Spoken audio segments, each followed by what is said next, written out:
So kulang na lang dyan ay markings, tsaka yung lamppost, yung kulang na lang para ito ay magbukas na. Kasi yung mga parapet wall nya ay tapos na.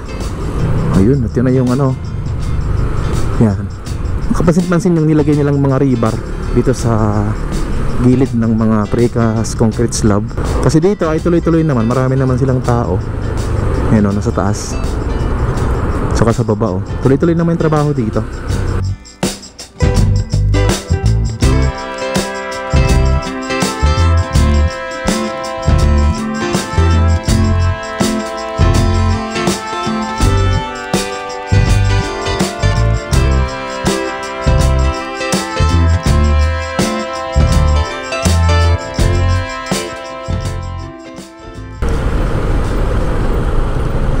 Good morning guys. Dito tayo ngayon sa may off-ramp ng Quezon Avenue ng Skyway Stage 3. Yan.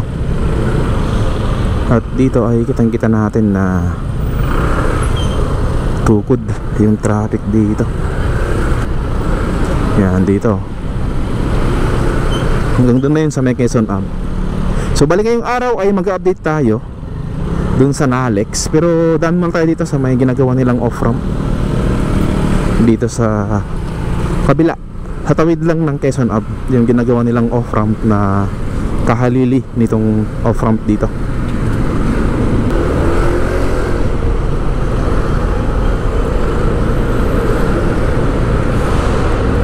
Yan, pagtawid mo lang dito sa may Quezon Ave, siguro mga 100 meters, yan na yung ano, off-ramp. Yan. Kasi yung susunod na off-ramp dito kasi malayo na eh. Doon na sa may bandang Bonifacio. Kaya ito ginawa dito. Okay na rin yung ano dito, yung creek. Ayan, malinis na yung creek dito. Sana tuloy-tuloy na yung mga ganito na paglilinis ng mga ilog dito sa Metro Manila. Para pag may bagyo o malakas na ulan ay talagang hindi na tayo babahain. Kasi ito naman yung ano, solido, poste pa lang. Wow. Natin natin. Ito muna tayo.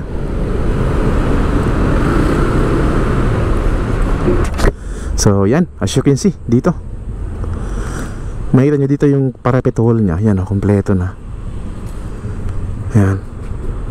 Kulang na lang dyan siguro yung street light o lamp post dyan.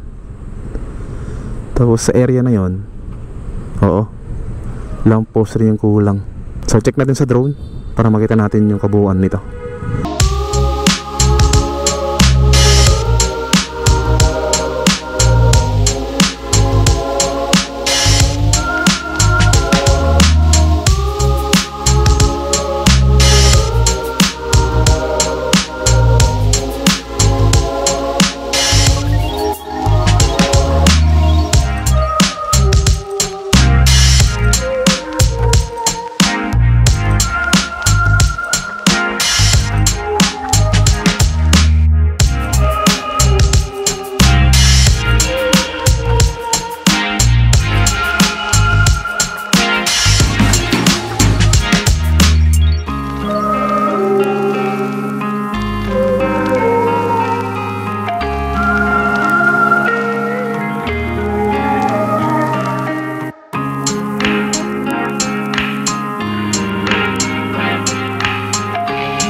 So yun, nakita natin na meron na pala tong asfalto. Good news to. Malapit-lapit na to buksan. Sigurado. Thank you. So tingnan natin yung ilalim niya. Check natin.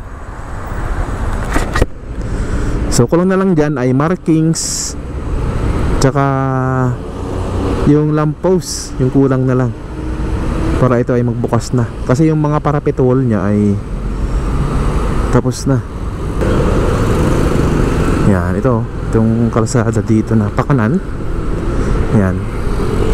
So parang alternative to siguro na lanes, kasi dito masikip.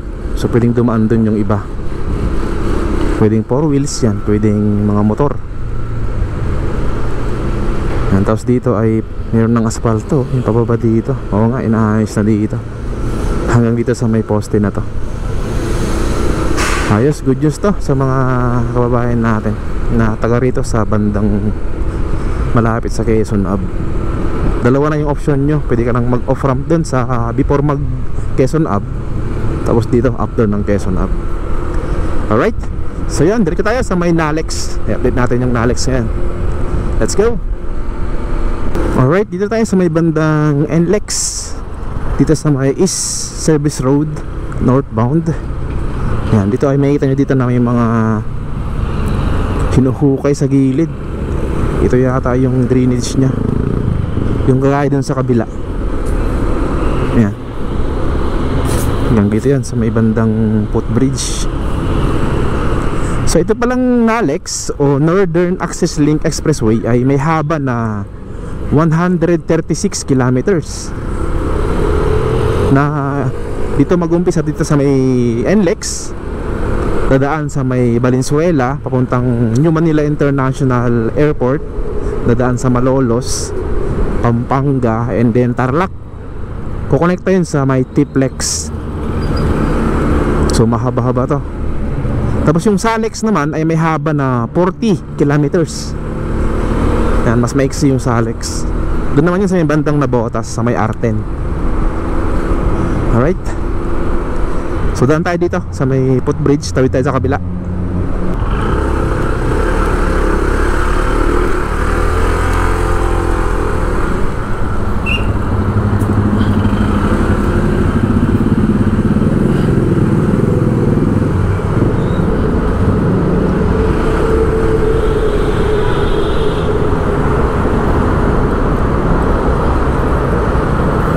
Yan, ito yung NLEX dito. Ayos, oh. Yan, tapos diretso tayo dito. Iya. Yan, ito na siya. Check natin to kung hanggang saan na yung nakalagay ng mga precast concrete slab. Yan, oh, yung may tao dyan. Yan. May kasama ng mga ano yan, parapet wall, rebar. Ayun, at yun na yung ano. Yan, kapansin-pansin yung nilagay nilang mga rebar dito sa gilid ng mga precast concrete slab. Yan, yung mga rebar na yan ay lalagyan yan ng parapet wall. Sisimentohin yan, lalagyan ng puring yan para maging safety yung mga dadaan dyan sa taas. Yan, medyo mataas din yan itong parapet wall na yan. Yan, parang 1 metro din mahigit o 1 meter yan. Yan, dito ay medyo malamig na dito sa ilalim dahil dito sa ginawa nilang mga ano dito o pinatong nilang mga precast concrete slab. Yan siya. Dito banda ay buo na yung papunta doon. Dito sa kabila tingnan natin kung ilang ano na to, ilang span na yung merong mga concrete slab. Yan, oh, as you can see, oh, malapit nang lumiko yung pinapatong nilang mga precast concrete slab. Yan, oh, malapit na sa may Toll Plaza. Wow, exciting to. Sana pag natapos na to o nalagyan na lahat ng ano, mga concrete slab dito sa parte na to sa may NLEX, ay sana ay mag-umpisa na rin yung ano doon, paglalagay ng mga poste, yung papuntang Tulyahan River. Yan, pag nalagay na to lahat dito sa may parte ng NLEX. So sana Kasi dito ay tuloy-tuloy naman, marami naman silang tao. Ayan o, nasa taas. Saka sa baba o, tuloy-tuloy naman yung trabaho dito. Sa may ilalim niya, saka sa taas. Ayan, dito sa may Nalex. Ayan. Malapit na rin ano to, mabuo yung mga slabs nito. At napatungan na rin ng mga espalto. Ayan. So baba tayo, ayan natin. Ayan o. Mukhang malapit ng lagyan ng parapet wall to, kasi meron ng green na net dyan sa pinakagilid nya. So tingnan natin dito.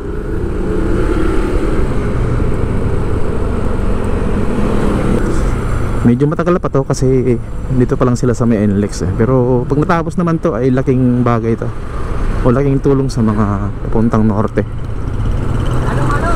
tsaka papuntang south na taga norte. Yan. Ito mga 5 years siguro hanggang 8 years makikita natin yung mga ginagawang proyekto na may mga natapos na at napapakinabangan na. Yan, dito ito yung last na poste dito. Mukhang wala pang mga ano dito, mga butas o paglalagay ng o paghuhukay para sa poste. Yan, wala pa. Wala pa. So yan, palipad tayo ng drone para makita nyo itong kabuuan. Let's go!